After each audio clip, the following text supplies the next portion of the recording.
Hello students, कैसे हैं आप सब। उम्मीद है आप सब अच्छे होंगे। आईसीटी वर्चुअल क्लासरूम में आप सबका स्वागत है। मैं विकास। बच्चों क्लास 7th का मैथ्स हम करेंगे। चैप्टर है the triangles and its properties. तो इसी चैप्टर को आज कंटिन्यू करने वाले हैं हम। तो कुछ टॉपिक्स हैं जो हमारे लिए समझना बहुत इम्पोर्टेंट है ताकि हम आगे के क्वेश्चंस कंटिन्यू कर सकें।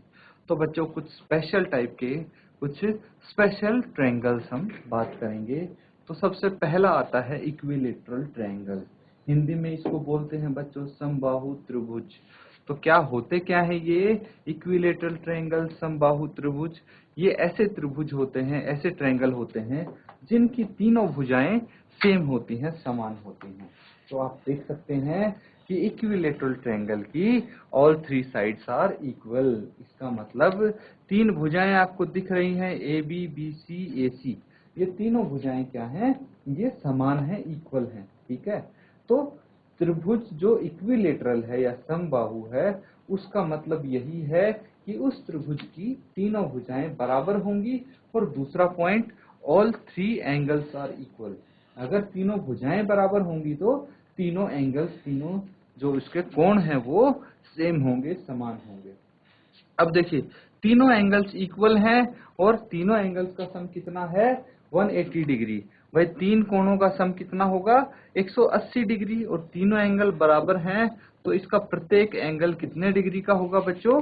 60 डिग्री का होगा। ये यहाँ पे आप पता लगा सकते हैं स्टूडेंट्स। ठीक है। तो यहाँ पे हमें इक्विलेटरल ट्रायंगल के बारे में कुछ पता लगा। अब हम देखते हैं दूसरे टाइप का ट्रायंगल जो होता है आइसोसेलेस ट्रायंगल, यानी समद्विबाहु त्रिभुज। क्या होता है? समद्विबाहु त्रिभुज। ये कैसा त्रिभुज होता है? ये एक ऐसा त्रिभुज होता है जिसकी दो भुजाएं समान हों, दो भुजाओं की लंबाई एक जैसी हो, जबकि तीसरी भुजा उन दोनों से अलग हो सकती है। जैसे कि AB और AC इसकी समान होंगी। दैट मीन्स इस ट्रायंगल में AB जो भुजा है वो इक्वल टू AC होगा, लेकिन ये दोनों मतलब AB is not equal to BC, ये चीज होगी। अगर भाई ये तीसरी भुजाएं बराबर होगी तो इक्विलेटरल ट्रायंगल हो जाएगा ना। तो इसीलिए जैसे यहाँ पे है तो ये देखिए, ये भुजा और ये भुजा बराबर होगी। इसी तरह इस त्रिभुज में ये दोनों भुजाएं बराबर होंगी तो इनको बोलेंगे समद्विबाहु त्रिभुज या फिर हम बोलेंगे आइसोसेलेस ट्रायंगल। तो इसकी खासियत यही है कि दो भुजाओं की लंबाई समान होती है और एंगल जो इक्वल साइड के अपोजिट हैं। ठीक है। तो जो समान भुजाओं के सम्मुख कोण हैं वो समान होंगे, सेम होंगे। तो ये प्रॉपर्टीज होगी बच्चों आइसोसेलेस ट्रायंगल की। तो इनको बच्चों आप ध्यान पूर्वक नोट डाउन करें। जिसने नोट डाउन कर रखा है वो रिवाइज करें, क्योंकि यही इंपॉर्टेंट होने वाली है प्रॉपर्टीज जो कि आने वाले क्वेश्चंस में आपके काम आएंगी। तो नोट डाउन कीजिए।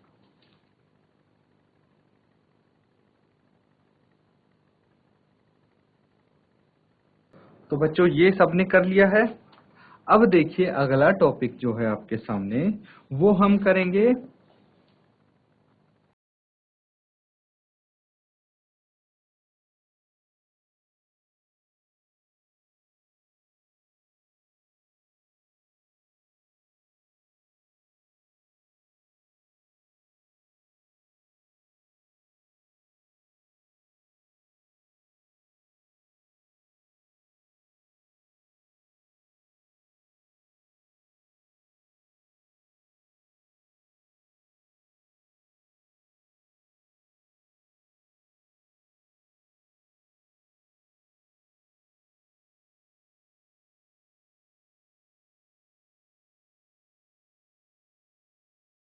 तो स्टूडेंट्स यहाँ पे आता है कोई ट्रायंगल है, उसकी दो भुजाओं के मापों का योग। ठीक है। मतलब इंग्लिश में इसको बोल सकते हैं sum of the length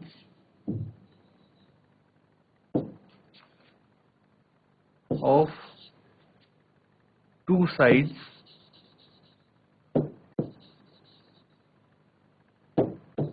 of triangle.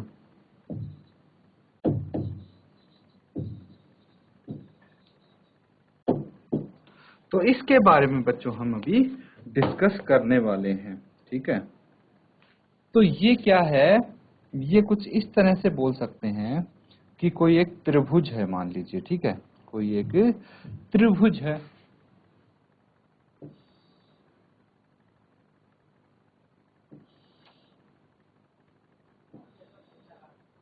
ठीक है। ये एक त्रिभुज है, तो इसकी दो भुजाएं, कोई भी आप दो भुजाएं ले सकते हैं।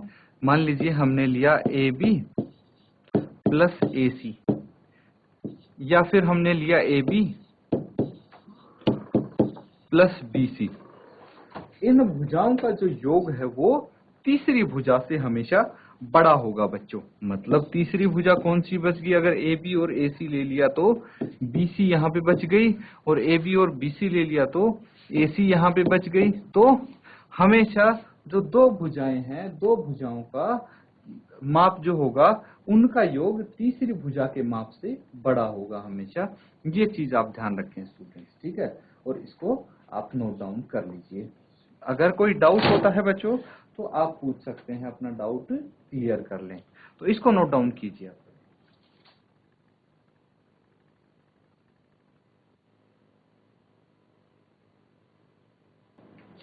तो स्टूडेंट्स सबने इसको नोट डाउन कर लिया। अब बच्चों एक चीज हमेशा ध्यान रखेंगे आप कि दो साइड्स का सम हमेशा तीसरी साइड से बड़ा होगा। इक्वल भी नहीं हो सकता, बराबर भी नहीं होगा। ऐसा भी नहीं हो सकता कि भाई दो साइड का सम तीसरी साइड से बराबर हो। अब आपको इस चीज में ऐसे कुछ कंफ्यूजन हो भी सकता है कि मान लीजिए ऐसा कोई ट्रायंगल बना, ठीक है, और अब आप बोलोगे कि भाई देखो इसमें दो साइड का सम तीसरी साइड से बड़ा भी हो सकता है या बराबर भी, लेकिन ऐसा कभी नहीं होगा। ये अगर हम इन दोनों साइड्स का सम या किसी भी दो साइड्स का सम लेंगे तो वो हमेशा तीसरी साइड से बड़ा आएगा बच्चों, इसका ध्यान रखना। अब हम इसी के आधार पे कुछ क्वेश्चंस यहाँ पे करेंगे, तो ध्यान से देखेंगे सब।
तो स्टूडेंट्स अभी जो हमने क्वेश्चन किया था, अभी जो हमने टॉपिक किया था कि दो साइड्स का सम, एक त्रिभुज के दो साइड के मापों का सम तीसरी साइड से हमेशा बड़ा होता है, उसी की मदद करके बस आपको उसकी मदद लेके ये बताना है कि जो आपको ये माप दिए गए हैं क्या इनसे एक त्रिभुज बनाना संभव है।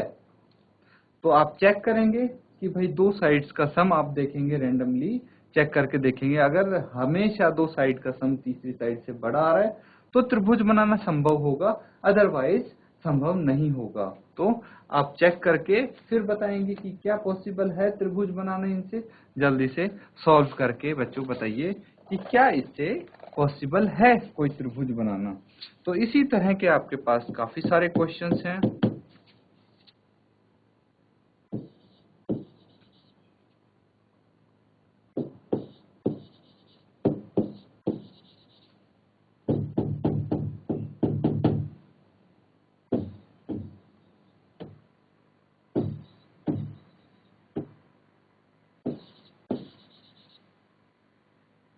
तो ये क्वेश्चन है बच्चों, एक बार अपने आप से आप अटेम्प्ट करेंगे और ट्राई करेंगे इनको सॉल्व करने की।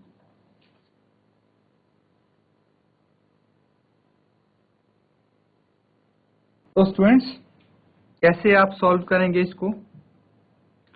जिसने सॉल्व कर लिया है, जिसका आंसर आ गया है, अपना आंसर चैट के माध्यम से बच्चों शेयर कर देंगे आप। बाकी आप चेक करें, क्रॉस चेक करें, देखिए कैसे हम सॉल्व करेंगे। तो 3 साइड्स हैं इसकी, 2 सेंटीमीटर, 3 और 5 सेंटीमीटर। तो चलिए 2 साइड्स को ऐड करके देखते हैं। 2 प्लस 3 किसके बराबर होता है? 5 के बराबर। लेकिन 5 तो तीसरी भुजा है, मतलब 2 भुजाओं का सम किसके बराबर आ गया? तीसरी भुजा के सम के बराबर आ गया। तो त्रिभुज संभव नहीं है, ठीक है, इनसे त्रिभुज नहीं बन सकता। तो यहाँ पे नो लिख देंगे, ठीक है, नॉट पॉसिबल आप लिख सकते हैं।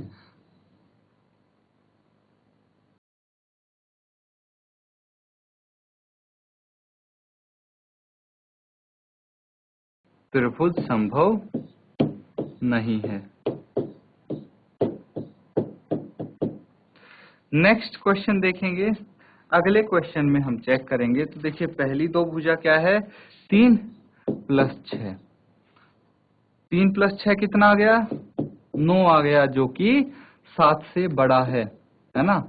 तो 7 है ना तीसरी भुजा, इसीलिए 2 भुजाओं का सम हमेशा 7 से बड़ा आना चाहिए, मतलब तीसरी भुजा से बड़ा आना चाहिए बच्चों। अब देखिए दूसरे में हम क्या कर सकते हैं? 6 प्लस 7 को ऐड कर दिया। 6 प्लस 7 किसके बराबर आ गया? 13 के बराबर, तो जो कि 3 से बड़ा है। और अगर हम 3 और 7 को ऐड करें, 3 प्लस 7, तो तीसरी भुजा इसमें कौन सी हो जाएगी? तीसरी भुजा हो जाएगी बच्चों 6। तो ये सभी क्या हैं? 2 भुजाओं का सम यहाँ पे तीसरी भुजा से हर बार बड़ा आया है, इसीलिए यहाँ पे लिखेंगे यस, हाँ त्रिभुज संभव है। तो यहाँ पे आप लिख सकते हैं हाँ त्रिभुज संभव है, पूरा आप लिखेंगे। उसके बाद जो थर्ड पार्ट है वो भी इसी तरह से करेंगे, लेकिन मैं सारे पार्ट्स यहाँ पे सॉल्व नहीं करूंगा बच्चों। तो जिसका नहीं हुआ है वो होमवर्क में कर ले, बाकी जिसका हो गया है अपना आंसर आप शेयर करें, हम डिस्कस कर लेंगे इसका आंसर। तो इसको नोट डाउन कीजिए जो हमने किया है, फिर नेक्स्ट क्वेश्चन करेंगे।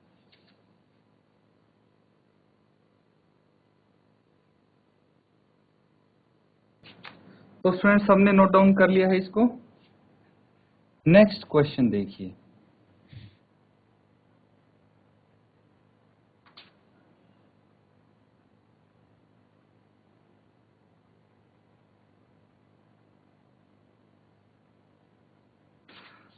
अब बच्चों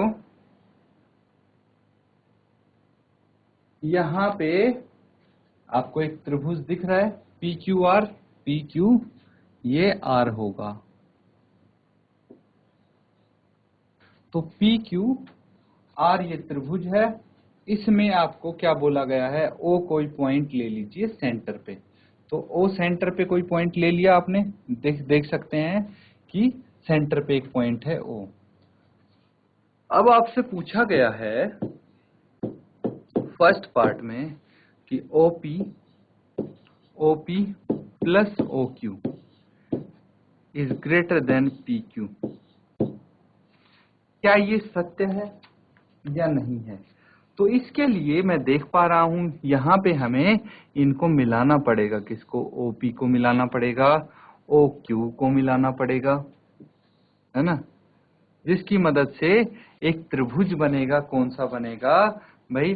OPQ, ठीक है, OPQ एक त्रिभुज बन गया। अब इस त्रिभुज में हम यही प्रॉपर्टी लगाएंगे कि इसकी 2 साइड्स का सम तीसरी साइड से बड़ा होगा, क्योंकि ये तो एक त्रिभुज है, तो ये प्रॉपर्टी इजीली लग जाएगी। तो एक साइड तो होगी OP, देख सकते हैं OP, और दूसरी साइड होगी OQ। तो ये PQ तीसरी साइड होगी, इससे हमेशा इन दोनों भुजाओं का सम बड़ा होगा। तो यस, यहाँ पे लिखेंगे कि हाँ ये बिल्कुल सही है, ठीक है, ट्रू आप बोल सकते हैं। उसके बाद सेकंड पार्ट देखिए। सेकंड पार्ट में बोला गया है OQ। O Q plus O R is greater than Q R. तो ओ क्यू कौन सा है स्टूडेंट्स? ओ क्यू ये हो सकता है और ओ आर हमें यहाँ पे मिलाना पड़ेगा। अब इस त्रिभुज की बात हो रही है ओ क्यू आर की। ओ क्यू आर में देखेंगे एक भुजा ओ क्यू, दूसरी भुजा ओ आर, तो तीसरी भुजा क्यू आर होगी। तो ये बिल्कुल सही है क्योंकि ये त्रिभुज है। इसी तरह स्टूडेंट्स तीसरा आप देखेंगे O R, O P and R P, तो ये वाला त्रिभुज हो जाएगा O R, O P and R P. इस वाले त्रिभुज में आप चेक करेंगे कि क्या ये त्रिभुज है, तो ये स्टेटमेंट सही है अगर ये त्रिभुज है तो इस तरह से ये सारे क्वेश्चंस आप सॉल्व कर सकते हैं बच्चों। नोट डाउन कर लीजिए, कोई डाउट है पूछ सकते हैं।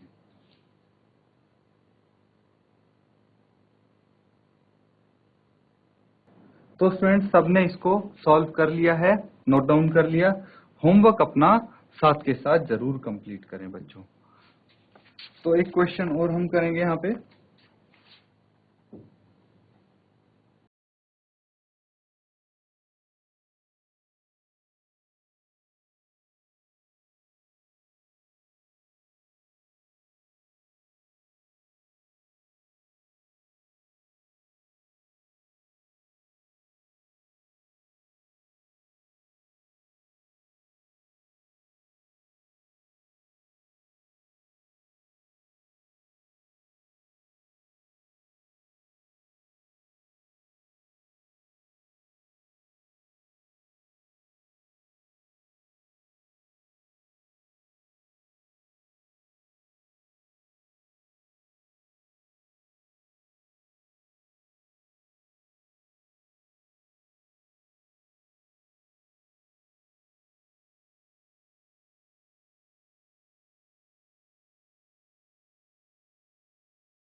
तो बच्चों ये क्वेश्चन है,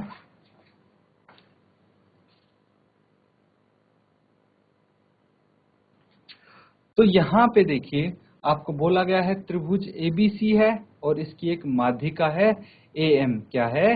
एएम है इसकी माध्यिका। बताइए कि क्या ये एबी बीसी सीए 2 एएम के बराबर है? तो सबसे पहले हम एक काम करते हैं, एक त्रिभुज बनाने की कोशिश करते हैं यहाँ पे, उसकी मदद से बेटर आप समझ पाएंगे। तो ये एक त्रिभुज हो गया, ठीक है। इसका मैंने नाम दे दिया ए बी सी। इसी त्रिभुज के बारे में यहाँ पे बात कर रहे हैं। अब इसकी एक माध्यिका बनाएंगे। माध्यिका क्या होती है स्टूडेंट्स?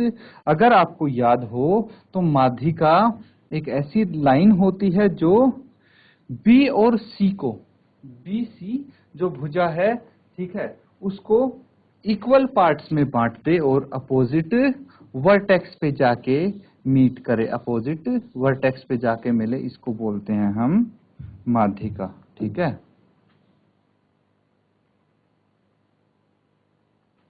तो ये माध्यिका हो गई। अब यहाँ पे हमें पता लग रहा है कि भाई माध्यिका कौन सी हो सकती है। देखिए ए बी, बी सी और सी ए, ये तो तीनों भुजाएं हो गई, है ना, ये तीनों भुजाएं होगी। और ए एम क्या हो जाएगी? ए एम तो माध्यिका हो जाएगी, है ना, इसकी मीडियन हो जाएगी। तो ये जो आपको स्टेटमेंट दिया गया है, ये आपको बताना है बच्चों कि क्या ये सही है ना।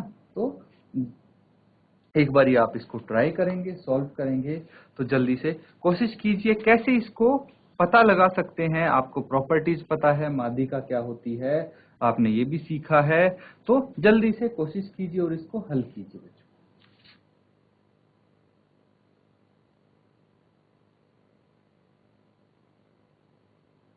तो स्टूडेंट्स कैसे अप्रोच करेंगे? पता लगा आपको कुछ? अगर किसी को पता लगा है तो बताइए मुझे, कैसे इसको सॉल्व करेंगे, कैसे ट्राई करेंगे।